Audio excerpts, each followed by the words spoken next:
मेरा नाम सीमा है। मेरी शादी को 2 साल होने वाले हैं। मेरी सास का व्यवहार शादी के पहले दिन से ही बहुत अच्छा था, लेकिन उनकी एक हरकत थी जो मुझे बहुत खटकती थी। मेरी सास का नाम विनीता था।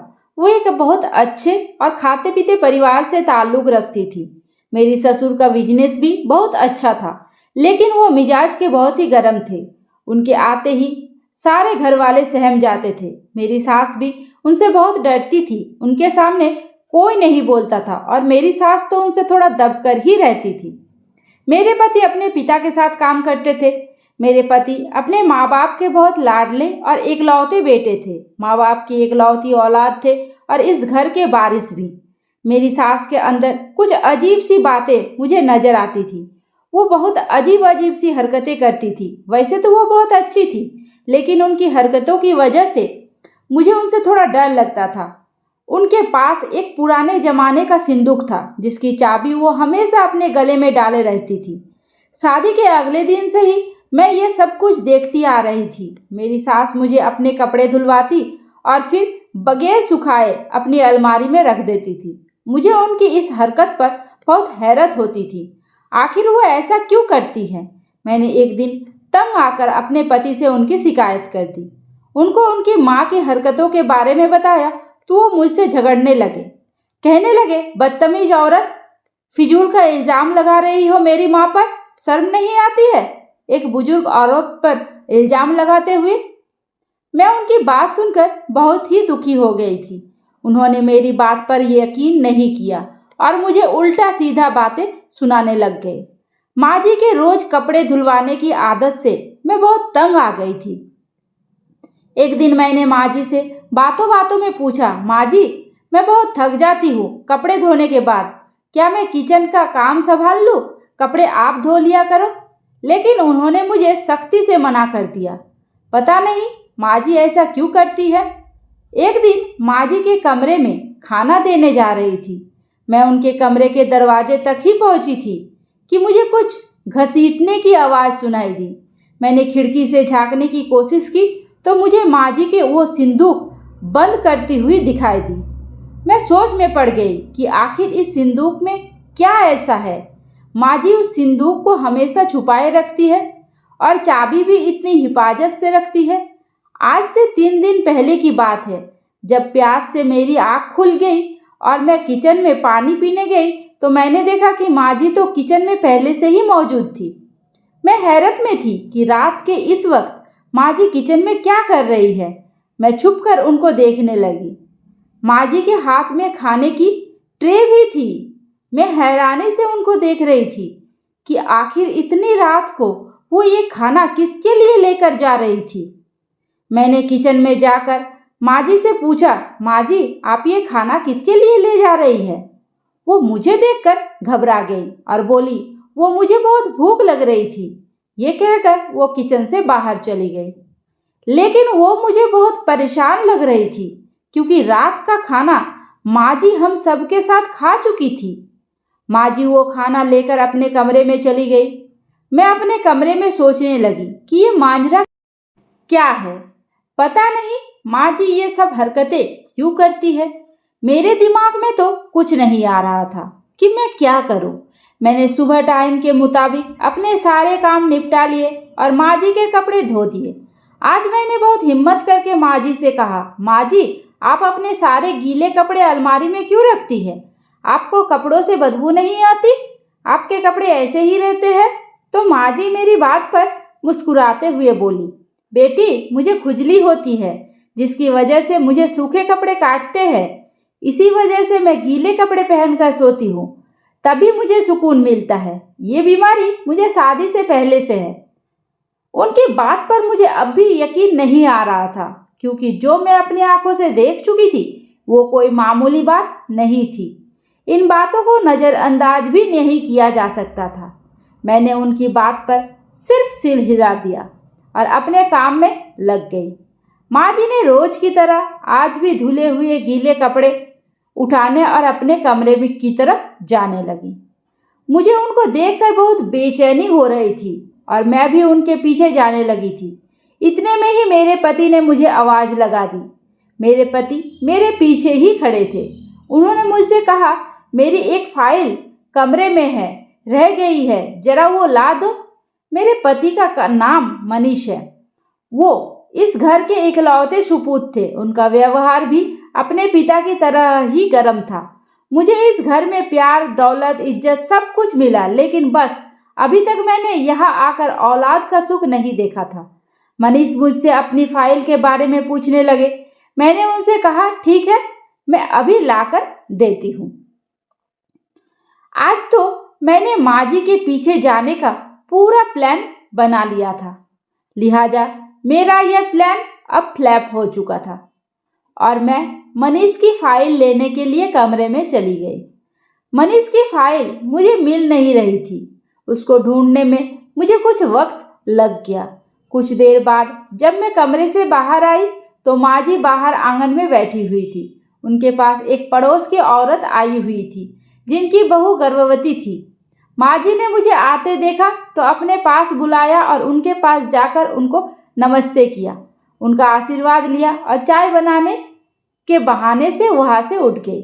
मुझे ऐसा लग रहा था जैसे माँ जी की नज़रें मेरा पीछा कर रही हो। मैंने किचन में खड़े होकर उन दोनों की बातें पर कान लगाए। वो औरत मुझे किसी डॉक्टर को चेकअप करवाने के बारे में बोल रही थी। मुझे उनकी बातों पर अपने अंदर खालीपन सा महसूस होने लगा और मैं उदास हो गई। रात को सब अपने अपने कमरे में सोने जा चुके थे। अचानक मुझे बादल गरजने की आवाज़ सुनाई दी और मैं डर कर उठ गई। मुझे याद आया कि छत पर तो कपड़े सूख रहे हैं, बारिश में गीले हो जाएंगे। मैं जल्दी से पैरों में चप्पल डालकर फौरन छत की तरफ भागी। जैसे ही मैं छत पर पहुंची मेरी आंखें तो फटी की फटी रह गई। छत के बीचों बीच माँ जी खड़ी हुई थी। वो भी शायद छत पर किसी काम से आई होगी, लेकिन ये क्या, उन्होंने वही सूट पहन रखा था जो मैंने धोकर डाला था। माँ जी मेरे पैरों की आवाज़ सुनकर फौरन ही घबराकर पीछे मुड़ी। वो मुझे देखकर घबरा गई और कहने लगी कि वो मैं कपड़े उतारने आई थी। मुझे फिक्र हो रही थी कहीं कि तुम्हारी मेहनत बेकार ना हो जाए। ऐसा लग रहा था जैसे मुझे बातें करते वक्त उनकी जबान काफ़ी लड़खड़ा रही थी, जैसे वो झूठ बोल रही हो। मैंने उसे कुछ नहीं कहा और कपड़े उतारने लगी। वो भी मेरे साथ ही नीचे चली आई। मैं अपने कमरे में चली गई। मेरे दिमाग में उलझनों का जाल भरा पड़ा था जो कि खत्म होने का नाम ही नहीं ले रहा था।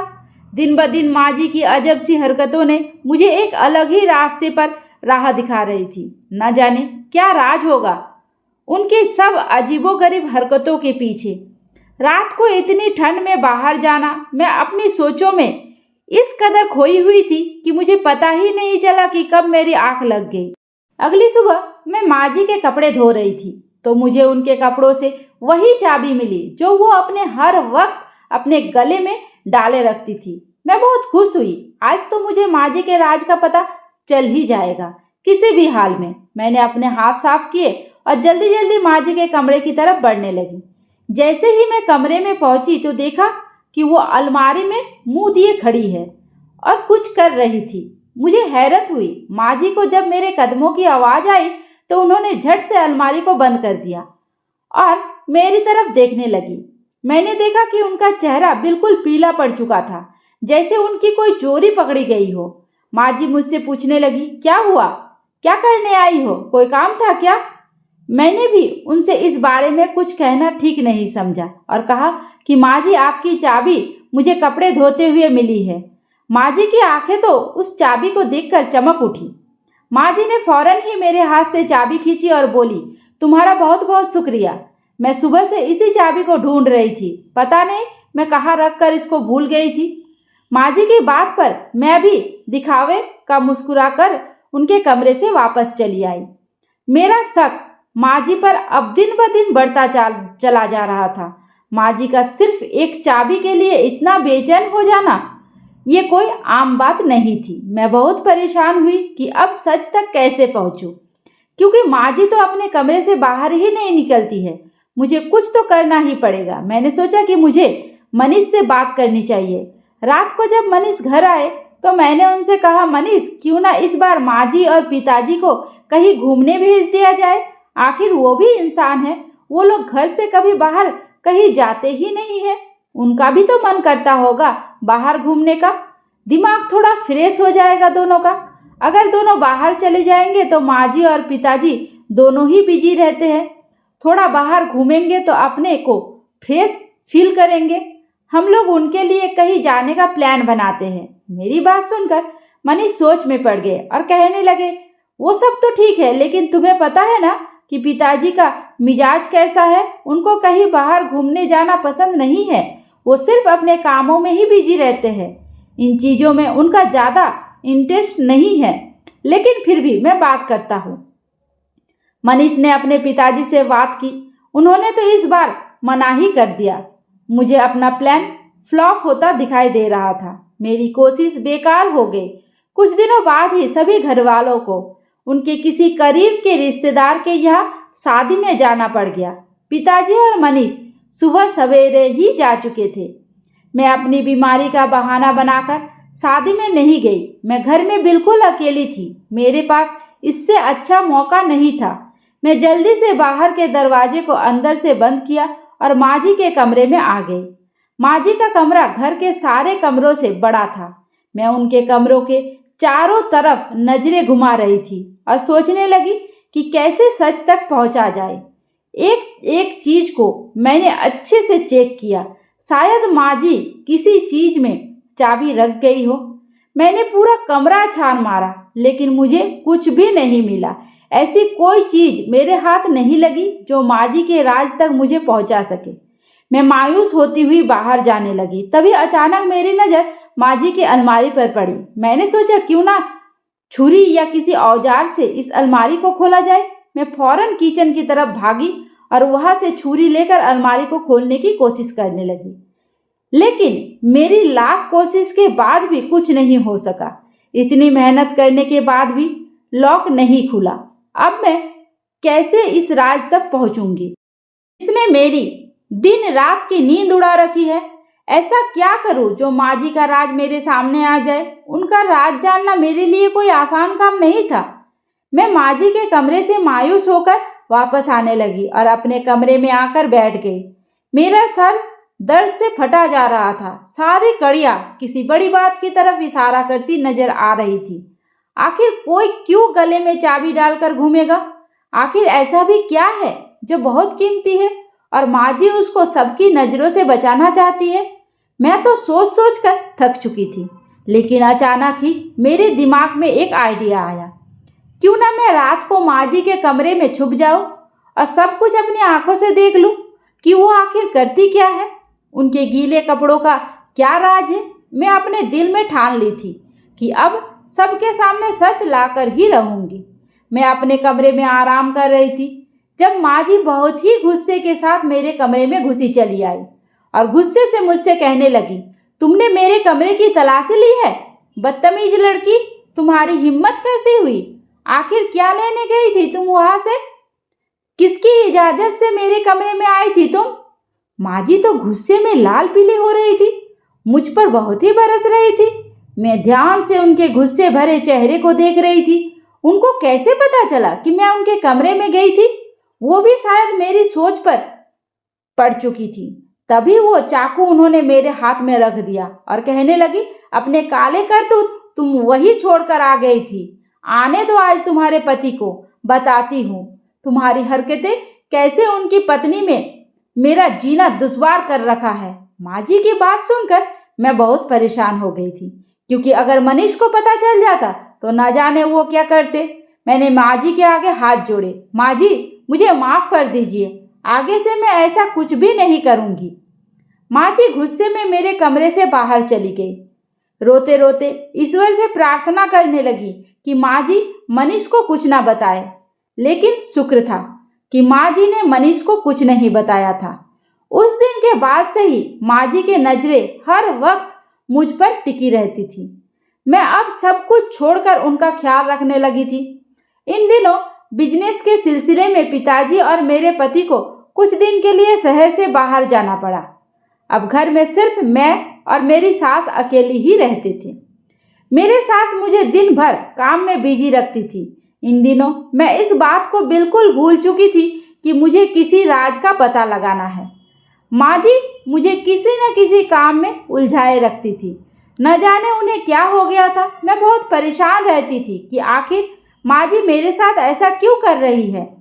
मैं और माँ जी अब एक ही कमरे में सो रहे थे, लेकिन अभी तक माँ जी ने मेरे सामने कोई भी ऐसी हरकत नहीं की थी जिससे मेरा शक उन पर जाए। ये बात तब की है जब पिताजी और मनीष को गए हुए 3 दिन हो गए थे। मैंने माँ जी को किचन से खाने की चीज लाते हुए देखा। वो सारा सामान एक थैले में भर रही थी। मुझे बड़ी हैरत हुई। माँ जी ये सारा सामान कहाँ लेकर जा रही है और किसके लिए? अभी मेरी हैरत दूर नहीं हुई थी कि माँ जी मुझे वापस आई हुई दिखाई दी। मैं जल्दी से उनके कमरे में आने से पहले ही बेड पर जाकर लेट गई। माँ जी ने कमरे में वो थैला बेड के नीचे रख दिया और अपने बिस्तर पर जाकर लेट गई। मैं सोच में पड़ गई कि यह सब क्या हो रहा है। माँ जी का बेड के नीचे थैला रखने का क्या मतलब है? मेरी तो सांस ही रुकने लगी थी। माँ जी की उल्टी सीधी हरकतों से अब मुझे डर न लगने लगा था। ये सब कुछ जो कुछ भी हो रहा था कोई आम बात नहीं थी। मैंने सोने की कोशिश की और इंतजार करने लगी कि आगे अब क्या होने वाला है। दोस्तों, इस कहानी को पूरी जानने के लिए मेरे चैनल को सब्सक्राइब कीजिए और इस कहानी का दूसरा भाग जरूर देखें। उम्मीद करती हूँ आपको हमारी कहानी पसंद आई होगी। धन्यवाद।